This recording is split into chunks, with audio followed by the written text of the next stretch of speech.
Nós temos uma nação de base conservadora. Se você observar, eu costumo dizer que até a gente no diálogo, no livro, trouxe isso à tona. Nós ainda temos no Brasil uma percepção mais coletiva que é monarquista.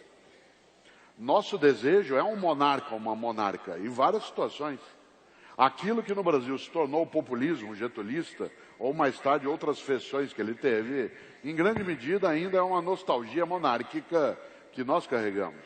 Eu acho, por exemplo, que uma parcela significativa da nossa formação nacional tem sim o conservadorismo como sendo seu meio de expressão e proteção. Isso, claro, originário de perspectivas religiosas, de organizações da vida, de um patriarcado extremamente insolente, né, no nosso cotidiano, de uma parcela de elites predatórias em relação à convivência, mas não tenho, mesmo sendo um otimista na brincadeira que fazíamos, eu não tenho nenhuma perspectiva que imagine que o Brasil não deixe de maneira tão lenta essa condição. Acho que nós teremos sim uma construção histórica um pouco mais adiante em relação a uma concepção menos conservadora. Agora, a mim cabe uma pergunta. E por que não ser? Qual é o problema de ser conservador? Eu diria, você pode sê-lo. Eu apenas acho que isso é para nós um atraso de existência nacional. Mas a democracia, no meu entender, corrigiria ou pode permitir que essa rota, né, tenha essa condição. Eu concordo com o Cortella. E quando eu falo de educação de gênero, eu também combato certa educação de gênero que acha que é errado ser conservador. Ser conservador não é ilegal nem imoral. E a gente tem que reconhecer que um homem que gosta de uma mulher e é fiel a ela não é estranho, não é fora do padrão, não é algo que deva ser combatido na escola. Os professores devam dizer que um marido pode gostar da própria esposa e ter prazer com a própria mulher semanalmente. E que isto depois o tem que aceitar. A gente tem que aceitar. Esse é o meu otimismo. Esse é o meu otimismo. Mas eu vou emitir uma opinião mais subjetiva do que todas que eu emiti. Eu acho que o Cortella toca numa coisa fundamental, que é uma maioria conservadora. A maioria da população brasileira e possivelmente mundial é conservadora sobre itens básicos. Por exemplo, se submetêssemos pena de morte a um plebiscito, acho que venceria largamente. Se submetêssemos a plebiscito a pergunta, casais homoafetivos podem adotar crianças? É possível que a maioria diria não, acreditando ainda que a sexualidade do filho é determinada pelos pais, o que é um absurdo, posto que todo gay é filho de casais heterossexuais, né? Mas, em todo caso, a maioria é conservadora. Mas nós tínhamos uma tradição no Brasil, uma minoria identificada com a esquerda, de grandes poetas, Carlos Drummond de Andrade, militante do Partido Comunista, Oswald de Andrade, militante do Partido Comunista, e outros, que davam voz a uma esquerda intelectualizada, minoritária, mas de grande alcance cultural no Brasil. Isto hoje, esse espaço da chamada esquerda, entre aspas, barulhenta, é disputado com uma direita barulhenta também. A novidade talvez seja que hoje tem dois lados gritando, e não apenas um lado elaborando. E de alguma forma, o Brasil redescobriu em 2013 a Guerra Fria, que o mundo encerrou em 89 com a queda do Muro de Berlim. Nós acabamos de descobrir que existe um choque entre capitalismo e comunismo. Como é uma ideia nova, que nós não tínhamos captado em 45 na Conferência de Potsdam, captamos agora. É uma questão. Nessa velocidade, a pólvora, o fogo e outras serão descobertas recentes também. Por favor, acho que o Pondé quer. Eu queria falar um pouco sobre essa questão, porque eu acho ela bastante importante. Primeiro, porque a oposição entre direita e esquerda, conservador e liberal, é um dos temas cujo significado das palavras é normalmente tratado no debate público da forma mais vagabunda possível que existe.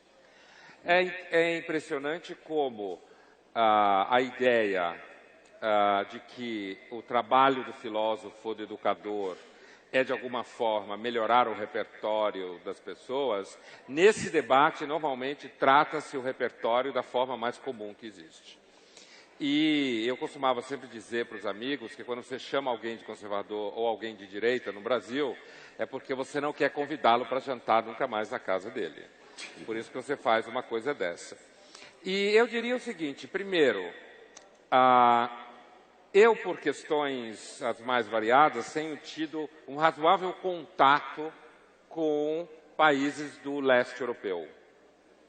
E inclusive, conhecimento com jovens de 25, 30 anos, um pouco mais do leste europeu. E se você lança essa discussão no leste europeu, com essas categorias de esquerda, direita, conservador e liberal, eles vão ficar bem confusos com a discussão.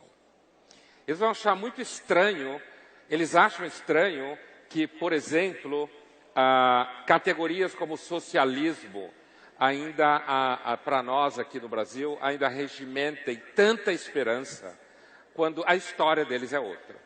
Então aqui eu estou fazendo um pouco o papel do historiador que o Karnal falava, no sentido de desconstruir um pouco uma certa percepção que a gente tem e que é fácil no debate manter essa percepção, porque, grosso modo, você fica com uma ideia que é a seguinte: se eu sou, de algum modo, liberal no sentido americano, que é, grosso modo, de esquerda, não é liberal no sentido brasileiro, então eu sou a favor do ser humano. Se eu discuto algumas questões tomadas como progressistas, e elas são bem complexas, então eu sou contra o ser humano. Na realidade, o que eu acho é que nessas categorias de liberal e conservador, houve um certo sequestro, inclusive pela incompetência e a inexistência de intelectuais capazes de levar o debate de forma profissional, houve um certo sequestro da ideia de que você pode pensar sobre o ser humano sem necessariamente fazer dele lindo e maravilhoso, e nem por isso se identificar, por exemplo, com Marx ou Foucault como propostas políticas. Eu acho que esse sequestro aconteceu e ele é fato na academia e ele é fato em grande parte do debate público. Quando a gente fala em conservador, por exemplo, se você for rastrear a origem, filosoficamente falando, politicamente, a raiz do pensamento conservador britânico é o ceticismo político. É a dúvida com relação à engenharia social e política e ao que autores como Burke, que o Karnal se referiu, citava como teorias de gabinete. Ou seja, a concepção de que 2 ou 3 pessoas podem ter uma ideia de mundo e, portanto, podem pôr em prática políticas que façam com que as pessoas vivam desse jeito. Então, quando você fala em conservador num ambiente como esse, técnico, filosófico, você fala, por exemplo, em filósofos como Michael Oakeshott. O Oakeshott tem um livro muito interessante em que ele considera a posição conservadora como ceticismo político e a chamada posição progressista como fé política. E aí ele fala quais são os 2 problemas das 2 posições. Eu acho que esse tipo de vocabulário e esse tipo de tratamento falta no debate filosófico na universidade brasileira e também falta no debate público e vai continuar faltando durante muito tempo. O Oakeshott diz que um problema da posição conservadora, cética em política, é que ela tende à inércia. Por quê? Porque ela duvida tanto da capacidade humana de mudar as coisas, que ela acaba levando a sociedade a um estágio de parada absoluta e total, se você leva ao que fala o Oakeshott, a posição cética, a nêmesis total. Já a posição de fé, que é identificada com a posição dita progressista, quando você leva ela ao paroxismo, você na realidade produz uma espécie de vaidade filosófica e política muito típica daquelas pessoas e daqueles políticos que acham que uma cidade inteira deve caber na concepção que ele tem de mundo. Então, veja, você tem níveis, por isso que eu acho que não dá para pôr tudo no mesmo saco, eu acho que você tem níveis desse debate que talvez seja um dos debates que mais precisa de ajuste de repertório, ajuste de percurso, bibliografias específicas. No caso da Europa, por exemplo, aí eu já acho que é uma outra coisa. A Europa vive, Europa Ocidental, não o leste europeu, que é bem diferente. A Europa Ocidental vive uma espécie de surto, vive uma condição de parque temático de felicidade, fruto do dinheiro americano que foi produzido pelo Plano Marshall, do enriquecimento gigantesco e que, de repente, começou a acordar que tem tensões internas e que os governos europeus não têm a mínima ideia de como vai resolver. Quem disser que sabe como vai resolver as tensões internas na Europa está mentindo ou é mal informado, porque os governos europeus não sabem como resolver. De um lado, se você tem discursos do tipo não há problema nenhum, todos podem viver lindamente, como se o mundo fosse uma espécie de praça de alimentação étnica, onde você mistura todos os molhos e todo mundo fica feliz, está viajando na maionese.